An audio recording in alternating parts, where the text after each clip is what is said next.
ఓ అపార్ట్మెంట్లో కమర్షియల్ సెక్టర్ను తొలగించిన అధికారులు రెసిడెన్షియల్ గా అనుమతులు తీసుకుని కమర్షియల్ గా వ్యాపార సముదాయాలు నడిపిస్తున్నట్లు ఫిర్యాదు. గత వారం క్రితం స్పాట్ విజిట్ చేసిన హైడ్రా కమిషనర్ రంగనాథన్ హైడ్రా కమిషనర్ ఆదేశాల మేరకు అక్రమంగా నడుస్తున్న వ్యాపార సముదాయాల తొలగింపు, అధికారులకు వ్యాపారస్తులకు మధ్య తీవ్ర వాగ్వాదం. గత కొన్ని సంవత్సరాలుగా మేము వ్యాపారం కొనసాగిస్తున్నాం. మణికొండ మున్సిపాలిటీకి లక్షల రూపాయలు కమర్షియల్ ట్యాక్స్ చెల్లిస్తున్నాం.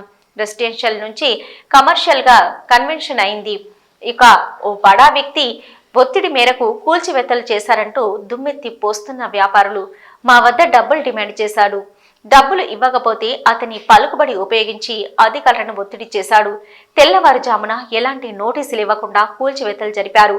హైడ్రా కమిషనర్ రంగనాథన్ కు ఇందులో ఇంట్రెస్ట్ ఏంటి అంటూ ప్రశ్నించిన వ్యాపారస్తులు. డబ్బులు ఇవ్వకుంటే కూల్చివేతలు చేస్తారా? మాకు న్యాయం చేయండి అంటున్న బాధితులు.